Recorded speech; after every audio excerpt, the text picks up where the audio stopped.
nauubra. Mga pekeng balita agad mabubura. Mga troll farm malamang susuko na. Dahil kami ang bebengga, humanda ka na. Mga makachina, benga, benga. Mga fake news, benga, benga. Salbahing dedes, benga, benga. Halik sa Walang kawala ang may sala. Pegador, wala kang kawala. Benga, bengador, kayo ay maganda. Benga, bengador, galit sa masama.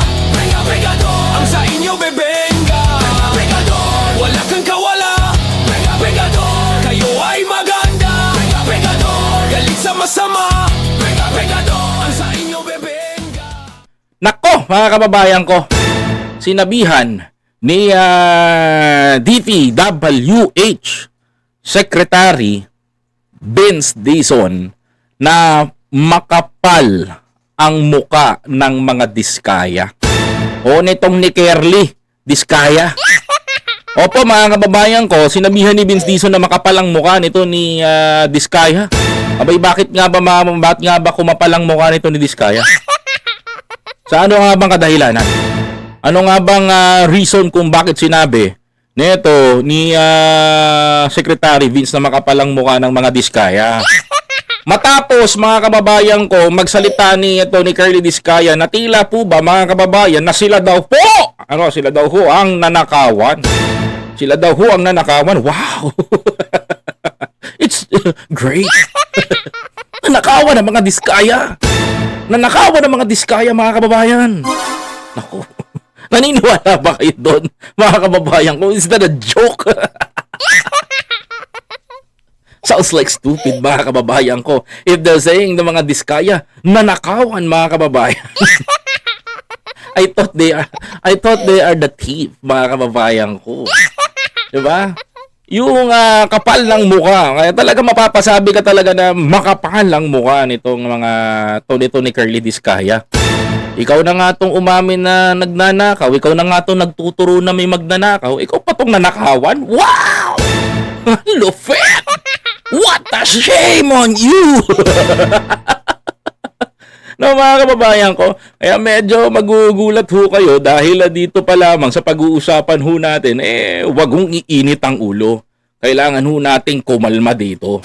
Oo, tama ho kayo ng inyong naririnig. Kailangan ho nating kumalma. Mga kababayan ko, wag mainit ang ulo. Abay, syempre mga kababayan. Kaya pag-usapan na natin yan. At dapat ng pag-usapan na mga dapat pag-usapan. Oh, grabe, masyadong putik ang Diskaya, ha? Kaya naman mga kababayan ko, eto ang mainit na balita mga kababayan ko. Diskaya sinabihan na makapal ang muka ayon kay Secretary Vince Dizon. Eto, panoorin natin to. Tinawag ni DPWH Secretary Vince Dizon na makapal ang mukha ng kontraktor na si Curly Diskaya. Kasunod ng pahayag ni Diskaya na pakiramdam daw niya, siya ang ninanakawan. Nasa frontline ng balitang yan, si Mayan Los Baños. Ang mga Diskaya na pala nanakawan ngayon, hindi pala ang taong bayan. Hayop na yan, oh. Ang galing. Please explain this to me like I was in grade Na para bang ninakawan. Ganyan daw ang pakiramdam ng contractor na si Curly Diskaya nang sabihan siyang ibalik muna ang pera ng gobyerno para raw isailalim siya sa Witness Protection Program ng Department of Justice. Para sa akin po, parang kami po ang nanakawan. Parang ibig sabihin, parang modern day na pagnanakaw, ibig sabihin yung nakaw ba? Siya pa ang magbibigay ng pera dun sa ninakawan niya. Parang... Ano to? Mga kababayan ko, the issue is, hindi makapasok ang mga Diskaya sa WPP, sa Witness Protection Program.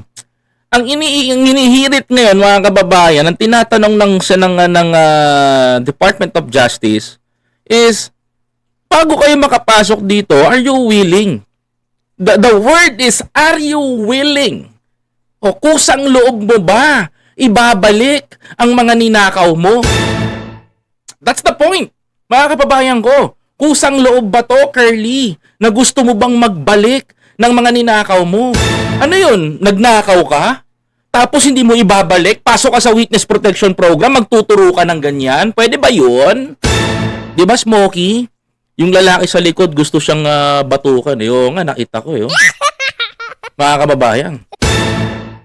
Mga kapatid, tama ba yun? Mga kababayan ko, syempre, gusto mo pumasok sa WPP, common sense. No, tanungin ko ulit si Senator Marcoleta, common sense. Ikaw na pinoprotektahan mo tong mga diskaya na ayaw mong pagbalikin ang pera ng taong bayan, anong tawag sa'yo? Sige, ikaw nang inakawan, tapos gagawin pang state witness. Tanggalan mo ng ganyan, mga kababayan ko. Ay, lintik. No, wala nang balikan ng pera, magnakaw ka na lang. 'Di ba? Bukod sa madadami, tutularan tong mga to, dapat magsauli ka ng pera ng taong bayan. Pera namin yan, hindi mo pera yan, huy. Baliktad na ngayon. Yung nagnakaw, sabi nga ni Karen, yung nagnakaw, ibabalik mo yung ninakaw, tapos ninakawan pa yung ninakawan. Mga kababayan, ayan o. Oh, alam nyo ha? This. Para sa akin po, parang kami po ang nanakawan. Parang ibig sabihin Parang kayo ang nanakawan o kayo na ang nagnakaw? Kasi ang amin mo, ang inamin mo sa Senado during the first hearing, mga kababayan ko, is na binavride ninyo para makuha ninyo yung proyekto. At nagtanim kayo ng 9 na kumpanya upang makuha nyo lahat ng proyekto. So ano tawag doon, mga kababayan ko? Tapos, ang dami nyong ghost project. Ang dami nyong involved na joint venture na may ghost project. Anong tawag mo doon? Di ba pag nanakaw? Di ba panggagarapal sa tao? Di ba ang tawag doon is thief? Ano tawag? Ngayon, papasok kayo sa poprotektahan kayo ng gobyerno kahit na kayo nagnakaw? Ganun ba ang gusto mo? Curly Diskaya? Kaya kasi nasabihan ni Secretary Dizon ang kapal ng mukha mo eh. Kumakapal lalo eh. Di ba? Ulitin ko, yung asawa mo nasa Cebu. Nagtatrial. May kaso. Bakit? May kasong ano? Mga kababayan ko. Di ba? Pag nanakaw. Di ba? Dahil sa ghost project. Ano yung ghost project? Biyahin ni ko, ikwento mo na naman sa mga DDS na tanga yan. Baka kampihan na naman tong mga Sikadidiskaya. No? Kwento mo yan. Anong ginawa? Ano yung ghost project? Kumuha ng pera sa gobyerno, pero walang naitayong proyekto. Diniklarang tapos, kinura pang pera sa makatuwid. Mga kababayan ko. Yun. Oh, hinahamon ko mga DDS. Sige, batikusin nyo ngayon si Marcoleta. Sige, banatan nyo ngayon. Upakan nyo. Oh, ganito ginagawa, naniniwala kayo? Oh, hinahamon ko lahat ng mga DDS dyan. Kung kayo talaga ay transparency. Sige nga, banatan nyo nga ito ngayon, ayaw magbalik ng pera. Hinahamon ko yung sekta na nagsabi, mga kababayan ko, na accountability, transparency, and accountability na nagrally sa Luneta. Sige, ito. Sabihan nyo nga. Ngayon. This is the right time. Mga kababayan, para mag-rally kayo. Ito may sense. Ang sinasabi. Alam mo yan yung sense ang sinasabi nito? Yung sila ninakawan na sila nagnakaw. Mga kababayan ko, biyahin ko, lakas mo naman maghusga. Hindi pa nga napapatunayan sa korte. Anong tawag mo sa asawa na nagtatrial? May ebidensya, may probable cause. Ba't hinuli? May ebidensya, may probable cause. Mga kababayan ko. Bakit? Mga kababayan ko, dahil involved sila sa flood control. Example of Rebilla. Dadamputin ba yan? Susuko ba yan si Rebilla, mga kababayan ko? Kung sinasabi ng korte na walang probable cause? Magta-trial?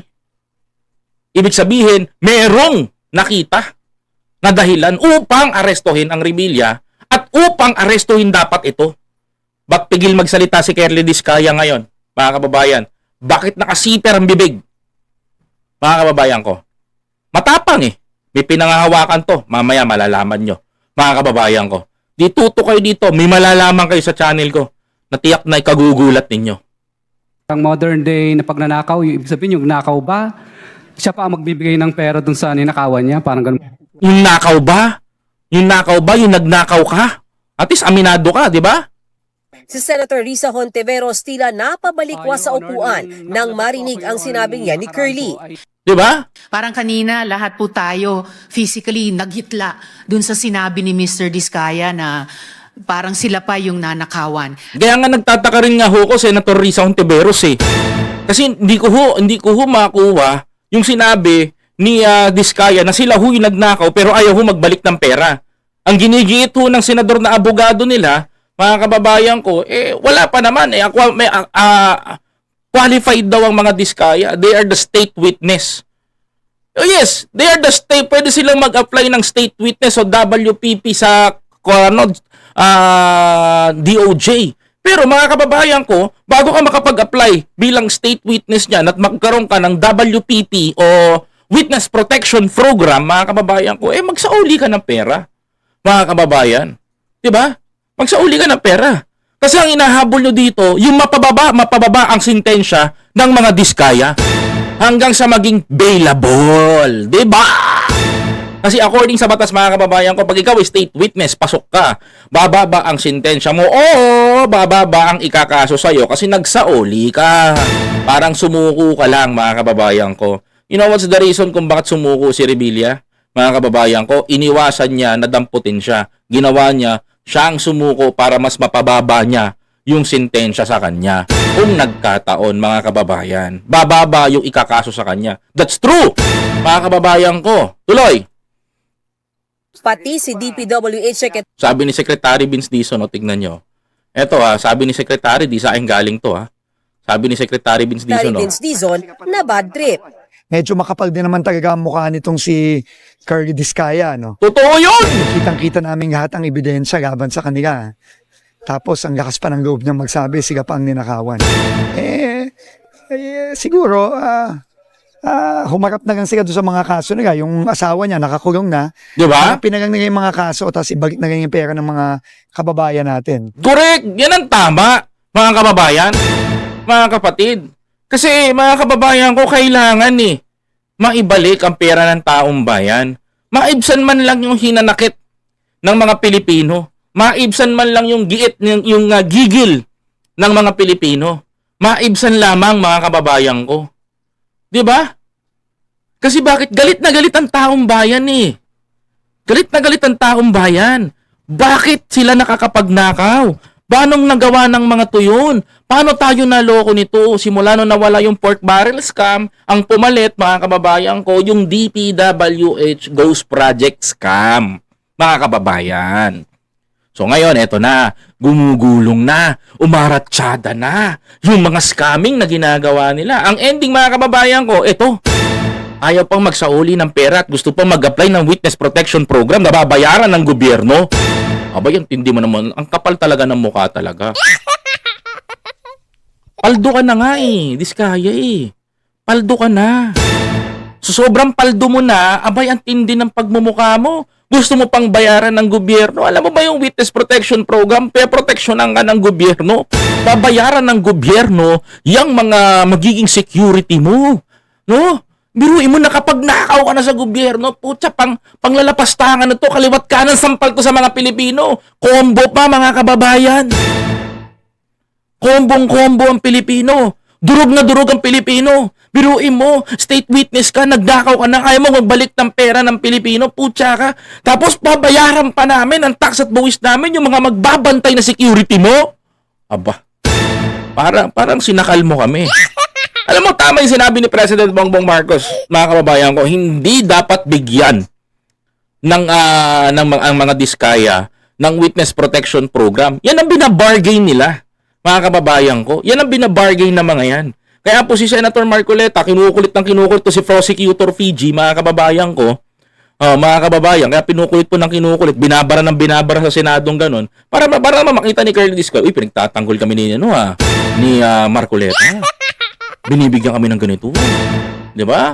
Mga kababayan ko, napapansin niyo ba 'yon? Mga kapatid? See? Nakita niyo? Ganun nila protektahan 'yan. Yan ang poon nila. Mamaya may malalaman kayo sa akin. Importanteng malaman niyo 'to, mga kababayan ko. Kung bakit pinoprotektahan yan si Curly Diskaya ng mga DDS. Sige, magkalabasan na tayo. Handa na kami. Makikipagbakbakan na kami dito. All-out war na to, mga kababayan. Malalaman nyo dito kung bakit pinoprotektahan yung mga DDS, yung si Curly Diskaya. mga kababayan ko, marami kayong malalaman. Mga kapatid. Sige, mga kababayan, tuloy natin. Tuloy! Nauna naman nang sinabi ng DOJ na hindi na requirement ang restitution o pagsauli ng nakaw na yaman para ma-qualify sa WPP. Pero kailangan daw malaman kung ang mga nalalaman ng mag-asawang Diskaya ay suportado ng mga ebidensya bago sila ipasok sa Witness Protection Program. Correct, mga kababayan ko. Because they are accusing the former House Speaker, the Saldico, even the senators, mga kababayan ko, and they also bring the story sa Senado na meron silang ledger, mga kababayan ko. Syempre kailangan yun kung suportado ng mga sinasabi nila, mga kababayan. That's the biggest point. Ngayon, mga kababayan ko, ayaw makipag-cooperate ng Diskaya. Putya ka, ba't kita bibigyan ng Witness Protection Program? Kung kami nga ayaw mo tulungan, ano, sasakay kami sa'yo? Joyride kami sa gusto mong mangyari? Ikaw ang magdadrive ng gusto mong story ang gawin sa Senado dahil kayo ang state witness?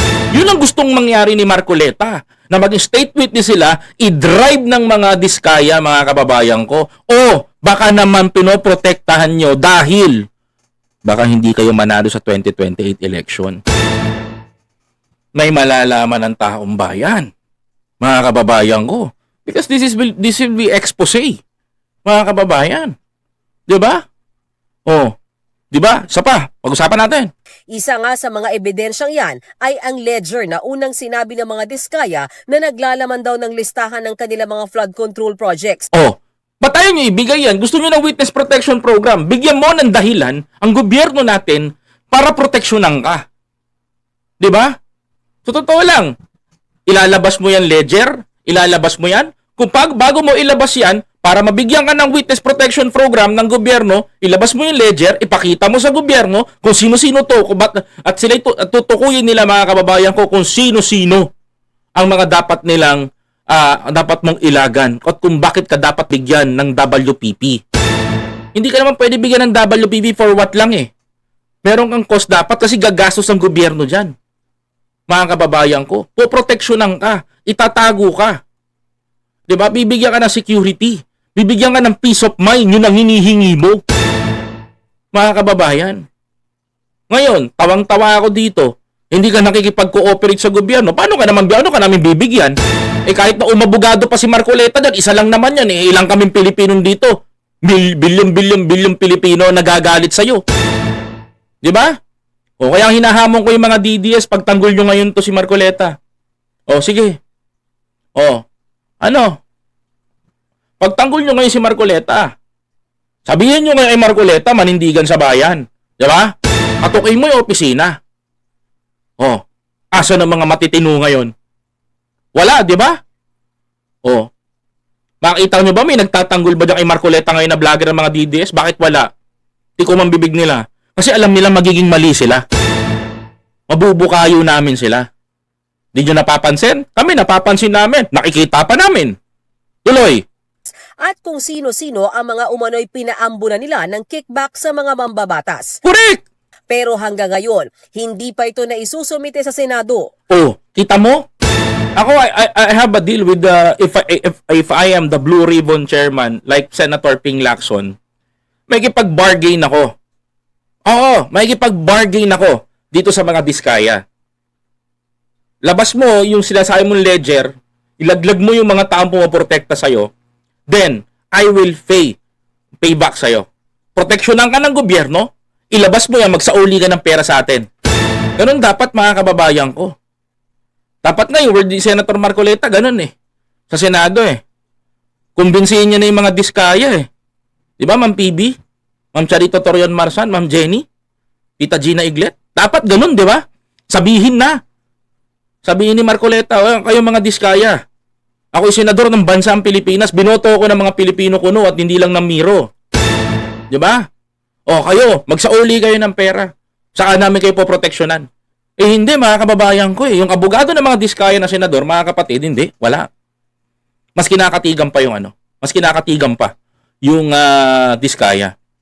Hindi pakinggan yung boses ng taong bayan na dinideliver sa Senado. Kaya nga sabi ni Senator Ping Lacson, alam ko isa siya dun eh. Shut the F up. Lahat.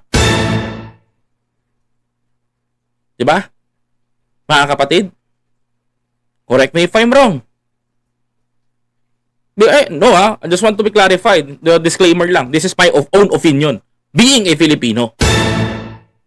I-submit yung ledger na sinabi ni Ms. Diskaya Ano sabi ni Senator Risa Hontiveros pag panoorin nyo mga kababayan ko? Maganda yung sinabi ni Senator Risa Hontiveros eh. No? noon, meron sila ng mga proyekto pati joint venture projects mula 2016 hanggang 2022. Ako hindi nagtataka bakit hindi tinatanggap sa Witness Protection Program itong mga diskaya. Dito lang sa Senado, hindi na kayo nagko-cooperate eh. 'Di ba? Even Senator Kiko Pangilinan nagtataka bakit hindi sila tinatanggap sa Witness Protection Program because of what? Dahil sa ganyang sistema. Mga kababayan ko. Nakita nyo? Mga kapatid? Ito'y patunay na mukhang hindi kayo qualified. 'Di ba? Yun din ang punto ko. Tama doon si Senator Kiko. That's my point. Mga kababayan. Ngayon, nalaman nyo, ganyan ang punto ni Senator Kiko. Ganun ang iniisip ko eh. As a commentator, as a political content creator, as a political blogger, ganun din ang opinion ko. Makipag-cooperate ka. Because Senator Kiko, also Senator Marcoleta, also a taxpayer. And every one of us, lahat tayo taxpayer. Tama ba ako? Entablado? Balagtasan? Diba? Kailangan maging patas ka. Hindi yung ikaw na yung nagnakaw, ayaw magsaoli ng pera, gusto mo pang pumasok sa Witness Protection Program, ayaw mo makipagtulungan sa gobyerno, ginagago mo kami. Diba? Hindi pwede yun. Hindi kami susunod sa'yo, Diskaya. Ikaw ang sumunod sa gobyerno. Tama? Tuloy. Nagbabalita mula sa Frontline, Mean Los Baños, News 5. Ako sa akin lang mga kababayan ko, my dear Pilipino, pag-aralan natin. Hindi ako basta-basta mag-iisip o hindi ako basta-basta lalaro sa kanila. Kasi kung lalaro ako sa mga yun, walang kwenta mangyayari sa bansa natin. Walang kwenta mangyayari sa Pilipino. Tae tayo. Kung hindi natin gagawin at hindi natin pagtutuunan ng pansin, mga kababayan. Bigyan natin ng moral ang bawat isang Pilipino ngayon na tayong ninanakawan, na tayong tinatanggalan ng boses at karapatan. Mga kababayan ko, yung ginagawa nilang pagtatakip sa ating mga bibig, ay huwag kayong papayag sa ating mga senador na nagtatama. Kagaya ni Senator Risa Hontiveros, mga kababayan ko. Di ba? Na nagtatama ng mga ginagawa nilang katiwalian. Mga kapatid, tama ba ako? Correct me if I'm wrong. Mga kababayan, matuto na tayo. Ninanakawan tayo eh. Matuto na rin kayo. Natignan ng mabuti yung mga senador na ihahalal natin. Huwag tayo magpabudol. Pag-aralan natin. Hindi na pwede kekendingan tayo ng budots. Hindi na pwede yung kekendingan tayo. Papangakuhan tayo ng 2,000. Anak ka ng teting, wala naman pala.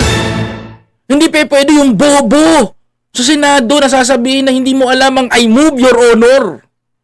Hindi rin pwede yung astig ka't didikit ka lang sa Pangulo. Tama yung opinyon ng taong bayan. Pag-aralan na mabuti ang mga hinayupak na ito.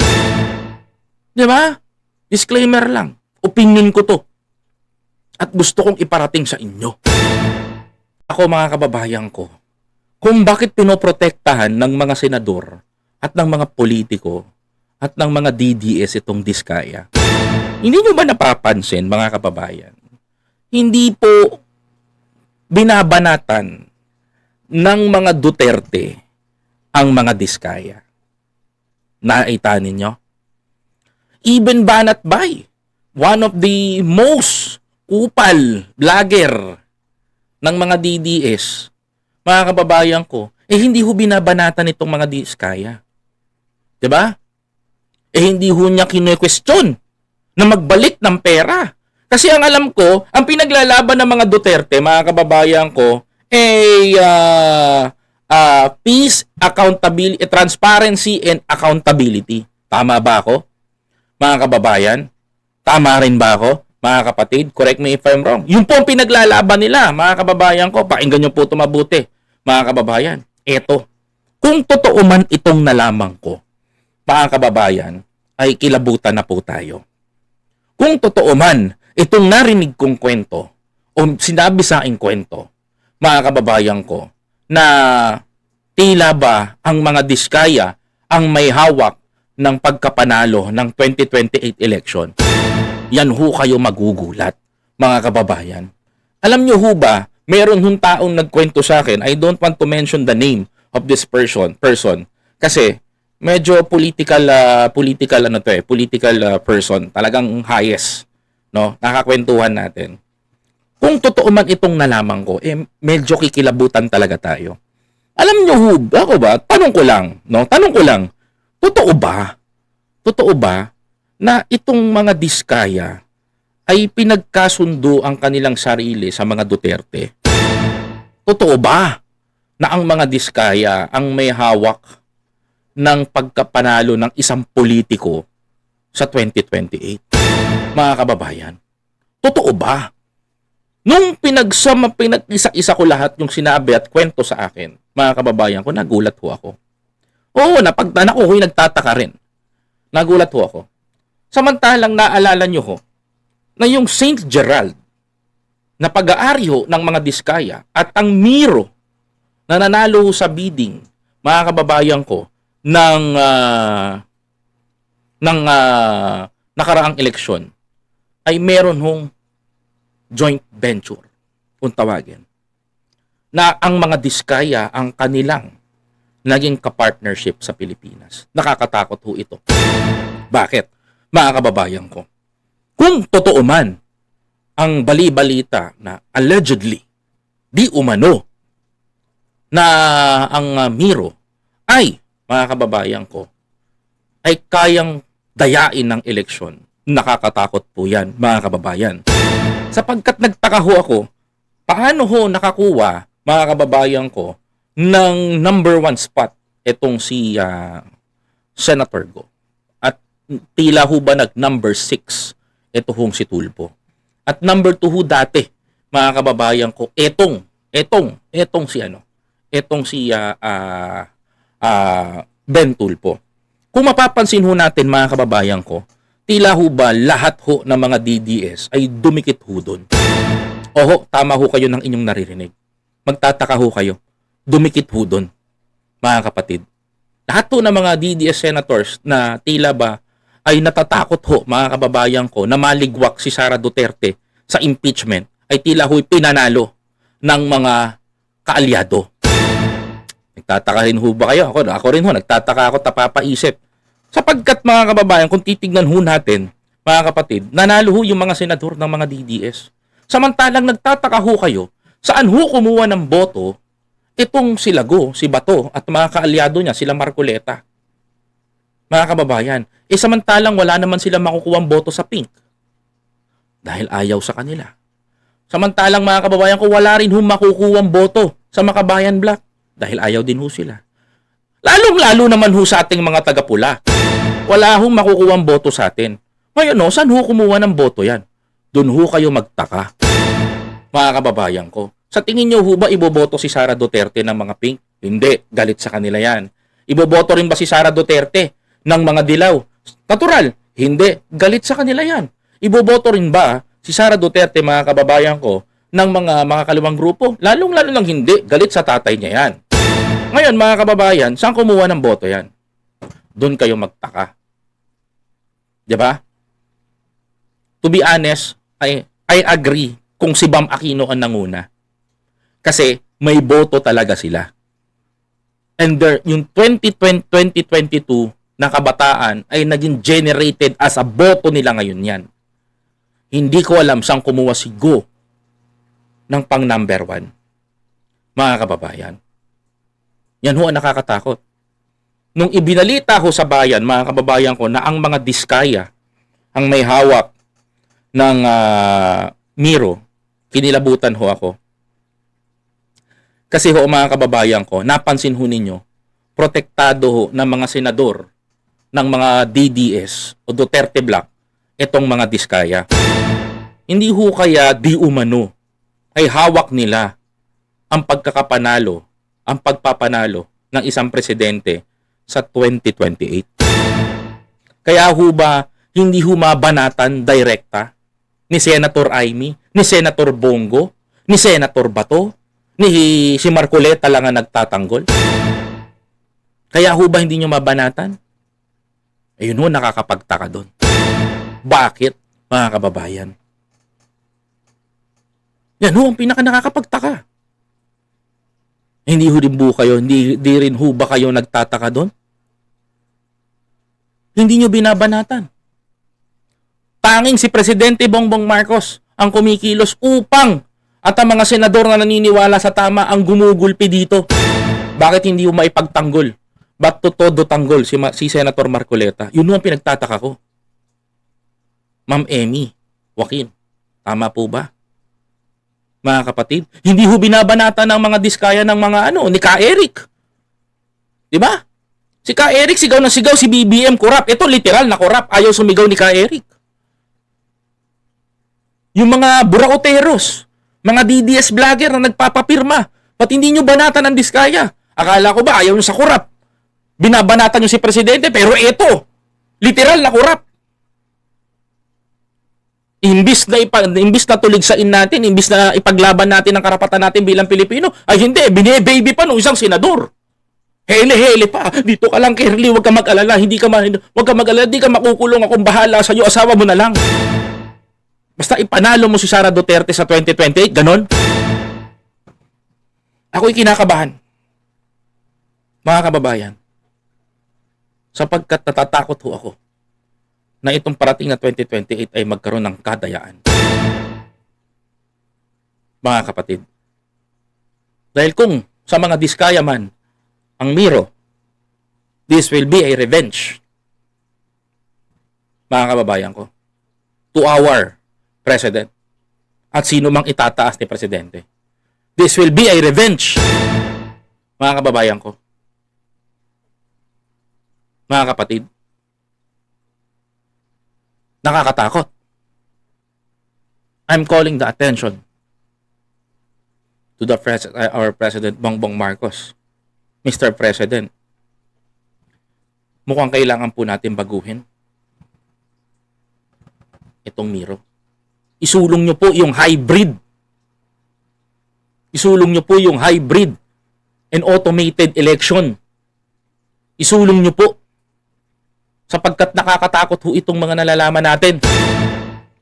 Dahil from the beginning po nang papasok ang Miro, excuse me, from the beginning papasok pa po ang Miro, mga kababayan ko, there is anomaly sa kanilang pagiging partnership. Kung wala pa po nagbuking nito na isang mayor, wala pa pong malalaman ng taong bayan. Nakakatakot ho. Ito, mga kababayan ko. Kasi tila po ba kung mapapansin ho ninyo, kampante ho si Sara Duterte kahit di siya magtrabaho. Tiyak na mananalo. Yan ho ang kinakabahan ko. Kaya po, mga kababayan ko, ako ho'y nagtatanong. Ako ho ay nagsasalita dito. Because curious ho ako kung totoo man ito. Itong itong partnership nila with the Miro, nakakatakot. Kung totoo man, mga kababayan ko, nakakatakot po. Kaya I suggest to our President Bongbong Marcos, Mr. President, alam kong maliit ang boses ko dito sa social media, pero gusto ko po sana ma-erase natin na baguhin ho ang kalakaran ng pagboto. Gawin ho nating hybrid ang pagboto ng taong bayan. Gawin ho nating hybrid, Mr. President. Hybrid at automated, mga kababayan ko, upang maiwasan po natin ang parating na dayaan. Nakakatakot ho. Mahirap pong isugal, mga kababayan ko. Kaya ako po'y naniniwala kung sakaling manalo si Sara Duterte sa 2028, luto ang naging laban, mga kababayan ko. Mahirap mag-ingay kung isang boses lang tayo. Mahirap magsalita kung isa lang tayo dito. Pero naniniwala ho ako na nakakaabot ho ako sa mga milyong-milyong Pilipino na pakikinggan ho ang sinasabi ko. Delikado ang Pilipinas. Delikado ang mamamayan. Nakakatakot. Pero Yun po ang pwedeng maging katotohanan kung sakali ito ay totoo. Dahil kung mapapansin ho natin, wala akong bumabanat na mga Duterte sa mga Diskaya. Bakit? Mga kababayan ko, dahil meron ba silang hawak na alas sa ating gobyerno? Dahil meron ba silang hawak na alas sa ating mamamayan? Kaya nakakatakot ho, mga kababayan ko. Itong parating na eleksyon, kontroladong-kontrolado ng kalaban. Di umano para sa akin. Kaya ho, mga kababayan ko, maging mapagmatsyag ho tayo. Pansinin nyo ho lahat. Yung mga sumisigaw ng kapayapaan, transparency and accountability. Bakit hindi ho nila babanatan ang Diskaya? Kaya ho, mga kababayan ko, ang nakikita ko ho, kung sakaling hindi ho mapakulong itong mga to, hindi ho mapalitan ng hybrid election ang ating gobyerno, ang ating botohan, may magaganap pong malaking dayaan. Di umano sa ating bayan, mga kapatid. Kaya po, mag-isip-isip po tayo. Maging mapagmatsyag. Aralin natin mabuti, mga kababayan. Puro kuda ng kuda. Tama na ang puro putak ng putak. Masyadong magaling kakaputak. Hindi na kayo nahiya. Hindi na kayo gumawa ng tama. Wala kayong ginagawa kundi umangal.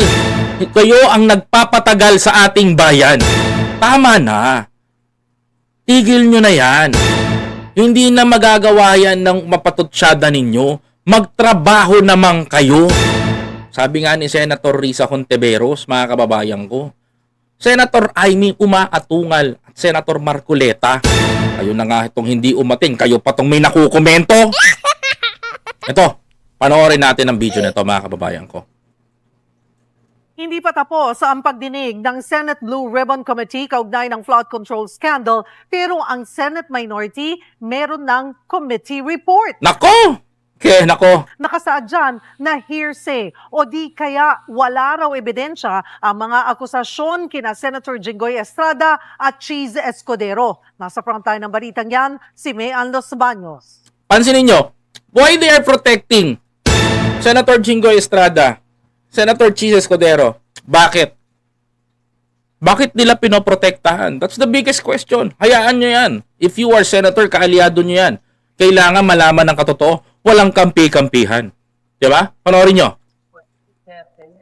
Absent kahapon sa pagdinig ng Senate Blue Ribbon Committee pero eto ngayon si Senator Amy Marcos. Nagsasabing dismayado raw siya sa itinakbo ng investigasyon ng Senado sa flood control scandal. Ikaw na nga tong absent. Hindi ka na nga umatin ng hearing. May komento ka pa. Wow! Antindi. Nakakagulat, no? Mga kababayan ko. Absent. Pero may komento. Ang galing, mga kababayan. Only in the Philippines, mga kababayan ko, no? Sa Pilipinas nyo lang makikita yung mga ganyan. Yung wala ka na nga sa pagdinig, may nako-comment ka pa sa mga kasama mo. Kumbaga sa school, wala ka naman sa kwentuhan, bida ka sa media. Oh, tuloy. Wala rin na bunyag. Ayaw ko sanang magsalita ng makakasakit o makaka-offend sa aking mga kasamahan. Pero yun naman ang nakikita ng mga Pilipino. Ay, hindi yan nakikita namin. Nakita namin kung paano sumagot ang mga Diskaya na itinanggi nila magnanakaw sila at ayaw nila magsauli ng pera. Nakita rin namin kung paano pinagtatanggol, mga kababayan ko, nito ni Marcoleta, itong mga Diskaya. Nakita rin namin kung paano ginagawa ni Senator Ping Lacson ang kanyang trabaho bilang Blue Ribbon Committee Chairman. Mga kababayan ko, nakita rin namin kung paano gisahin at tanungin, mga kababayan ko, o kung totoo nga ba sinasabi ni Leviste. Eh, ikaw ang absent, di ba? Ako, ikaw na nga kukumpleto sa rekado ni Senator Ping Lacson. Di ba? Inaantay ka. Ayaw mo umatin. Nakikita naman natin na parang wala namang pagtutuunan nito. Laging bitin eh. Kahapon, matatanda ang 2 testigo ang nagdawit sa pangalan ni dating House Speaker Martin Romualdez at ang koneksyon umano niya sa mga diskaya. Ito mga kababayan ko, napag-usapan din to kahapon. Yung pagiging connection between the Diskaya, Martin Romualdez and the witness. Mga kababayan ko, si Carly gusto niyang patanggal yung mga mukha nung yung mga nag-aano sa kanya, mga nag-aakusa, mga kababayan ko. Si Carly gusto niyang patanggal. Ngayon mga kababayan ko, ang nangyayari, ayaw. Gusto niyang ipinipilit niya para makita niya daw, para ma-recognize niya. Sabi niya, that's too impossible. Pinatatanggal mo yan kasi gusto mo matandaan ng tao yung mga mukha nila. Diba? It's simple threat para dun yun. Ngayon, that is not the highlights of the story. The highlight is, what is the connection of Martin, the former co-house speaker Martin Romualdez kay Diskaya at sa mga witness. Mga kababayan ko, na sinasabi ng mga witness, mga kababayan ko, na allegedly, sa akin allegedly, di umano, ay si Martin daw ang sinabi neto ni Curly Diskaya na bumili ng bahay sa Forbes Parks. Ngayon, mga kababayan ko, meron akong trivia sa inyo. Mga kababayan, kung ang isang pera, mga kababayan ko, kung ang isang pera, mga kapatid, na iyong ninanakaw, ang tawag po doon is dirty money. Ito lang dirty money. Pwede mo ba ito ibangko? Of course, hindi. Bakit? Hindi mo pwede ibangko. There is a AMLA, kung tawagin. Mga kababayan, AMLA, yan ang nagre-regulate sa paperang pinapasok sa bangko para malaman kung merong kang maanomalya. Kung ikaw, mga kababayan ko, ay isang negosyante, mga kapatid, at ang kita mo ay 30,000 sa isang araw, mga kapatid, tapos magpapasok ka ng pera na 1,000,000 isang araw sa bangko, questionable ka dun. What is your what is your ability na makapagpasok ka ng isang perang ganyang kalaki samantalang 30,000 lang ang pinapasok mo? Doon natin mababantayan yung mga korap na politiko dahil hindi sila makakapagbangko. Ano ang gagawin nila, mga kababayan ko? To be honest, like the congressman said, yung mga kaibigan nating kongresista, naging kalakaran nung panahon ni Duterte, mga kababayan ko, hindi po uso ang bangko. Ang tawag nila doon, house vault. Mga kababayan, tama ho kayo ng inyong naririnig. House vault kung tawagin, o condo vault ng ginagawa nila. Dahil yung mga magnanakaw ho ngayon, literal na hindi ho nagbabangko. Naglalagay ho ng pera sa isang bahay at gwardyado. Para ho malaman ninyo, mga kababayan, yan ho ang totoo doon. House vault na po. So ngayon, ang theory na papasok dito kay Martin is Martin Romualdez buying a house para gawing house vault sa isang pribadong village na hindi ka talaga makakapasok, mga kababayan, sa Forbes. Ngayon, totoo ba ito? Yan ang pinagtatalunan. At ang ginigiit dito, mga kababayan ko, is Curly Diskaya, ang naging broker ng bahay. In-identify siya nung mga testigo na sinasabi. Tuloy. Bagay na pinasinungalingan agad ni Romualdez.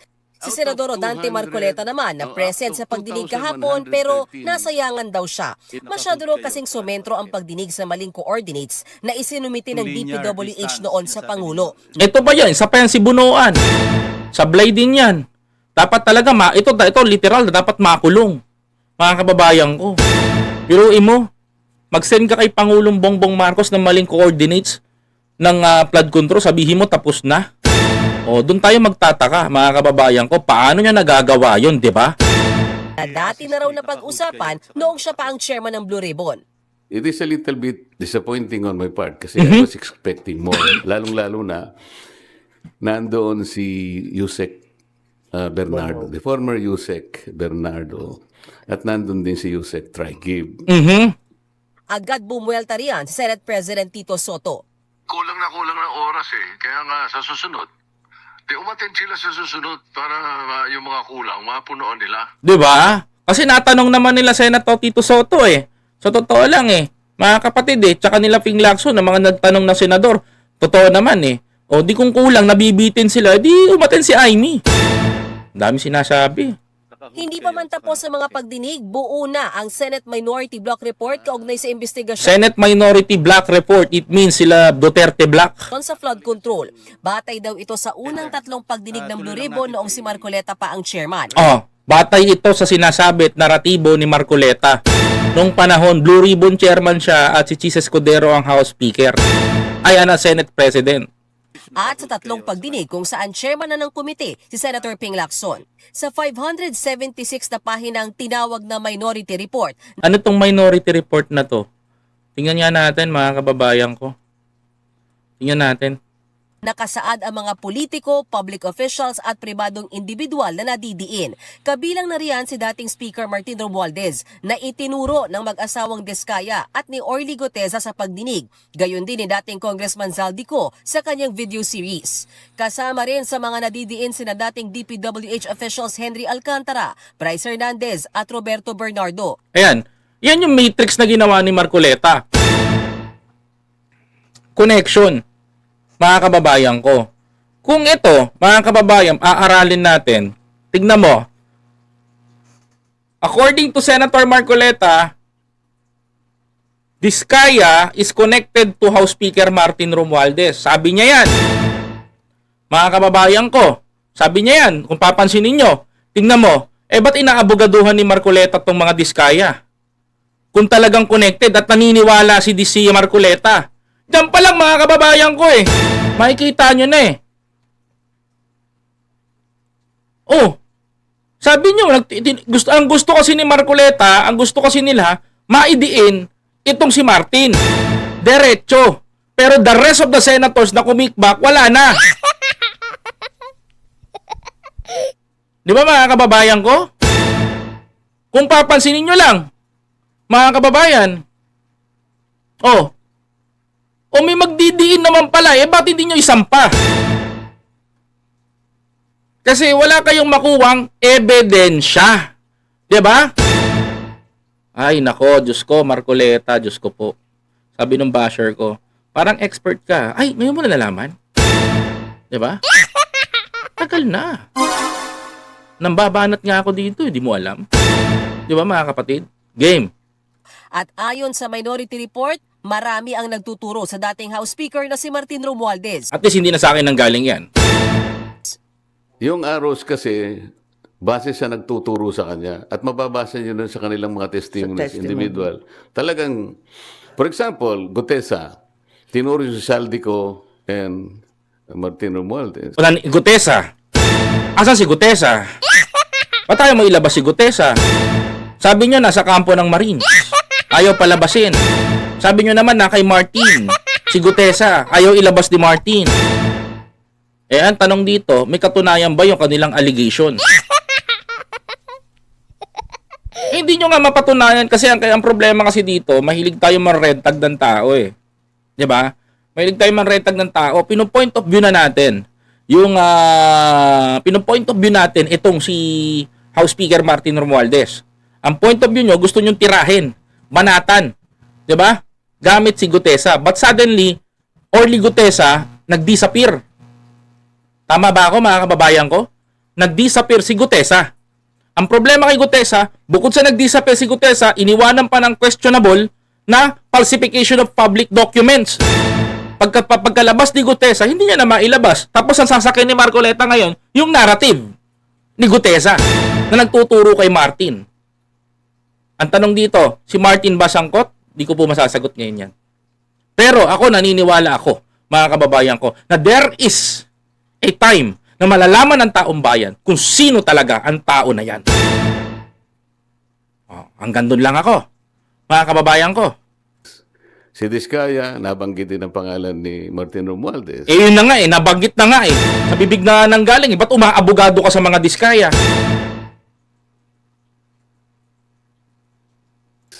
At yung mga iba, si Alcantara, si Bryce Hernandez, pinagtuturo kung sino-sino at papunta lahat sa direksyon ni Martin Romualdez. How about the senators? So ano? Kung sakali si Martin lang ang makukulong, hindi si Senate mga senador? Lahat dapat ikulong. Lahat dapat ikulong na yan. Di ba? Kulong na yan. Mga kurakot, kulong na yan. Yun ang dapat. Wala nang patutsada. Yun dapat. Kulong na yan, mga kurakot. Di ba? Babanat ka. Imi-matrix mo lang. Pero I can say this, ikulong na yan, mga kurakot. Hindi pa pwedeng babanat ka, you pointing the name of the person, iaaraw mo doon, hindi pa pwede. Di ba? There is a lack of evidence. Kaya nga sabi ko nga sa inyo, pinipilit lang nila. Gusto ni Amy, gusto ni Bong, gusto ni Amy, gusto ni Marcoleta, gusto ng mga Duterte senators, mga kababayan ko, natamaan. Si Martin lamang at si Saldi. Ipahuli nyo si Saldi. Di ba? Kung gusto nyo managot ko, ito nga, sagot ko dito. Alam mo, isa lang sagot ko kay Marcoleta. Kung talaga, mga kababayan ko, eto, gustong panagutin si Speaker Martin Romualdez, ganito gawin mo. Ipahuli mo, gumawa ka ng resolusyon. Sa Senado, gumawa ka ng batas, gumawa ka ng paraan. Senador ka naman. Di ba? Gumawa ka ng way, kagaya ni Lacson. Para mapahold mo, o maparibok mo, o mapahuli mo si Saldi ko. Dahil the only person na magtuturo kay Martin, si Saldi. Yun ang totoo dun. Mga kababayan ko. Di ba? Yun ang magtuturo dun. Si Saldi. Ayon sa report, bilang dating speaker ng Kamara, hindi raw pwedeng basta maabsuelto si Romualdez sa mga pangyayari. Ayan naman, totoo naman yan. Maaring kasabot umano siya. Maaari. Mga nangurakot na kongresista sa flood control o nagpabaya siya. Yun ang the right words. Or nagpabaya siya.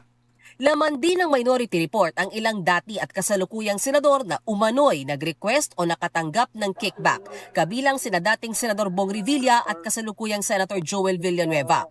Ang pagdawit naman daw kay dating Senador Nancy Binay at Senador Chis Escudero pwedeng ituring na hearsay, maliban kung may matibay na ebidensya. Ako, yung matibay na ebidensya kay Chis, yung hindi makasuhan ng COMELEC. Kababayan. Yung tumanggap siya ng 30 million. Habang kay Senador Jinggoy Estrada, hindi raw malinaw at walang sapat na basihan. Kapwa miyembro ng minority bloc, sina Estrada at Escudero. 17 pangalan din ng mga kongresistang binanggit ni Diskaya ang nakalagay sa minority report. Ako. Ayon pa sa report, pwedeng kasuhan ng graft and corruption, direct bribery, malversation, plunder at paglabag sa Code of Conduct and Ethical Standards for public officials and employees ang mga mapapatunayang sangkot. Sino naman kaya ang pinakamataas na opisyal na posibleng kasuhan? Sino bang gusto ng mga dalawa na to? Di ba? Alam mo, sa totoo lang, ang target ni Amy at ni Marcoleta, simpleng bait eh. Sino target nila? The President. Yes. Ang target ng mga yan na pabagsakin ng flood control is the President. Oo. Ang tinatarget nila na madiin, mga kababayan ko, is President Bongbong Marcos. Yun ang target nila. Ang gusto nilang mangyari, tamaan si Bongbong para bumaba, maupo si Sara.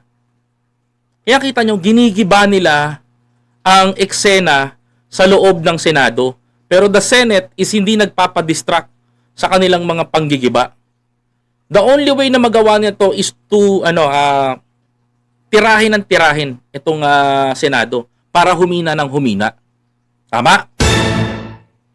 Mga kababayan ko, pag humina ang Senado, hihina ang hearing, mababaliwala ang ginagawa nating investigasyon. Ano ginagawa niya sa mga tuwid? Cover up. Simple, di ba? Merong question mark nga sa makikita nyo rito yung mga kung Nakakainis ka, tumigil ka na nga.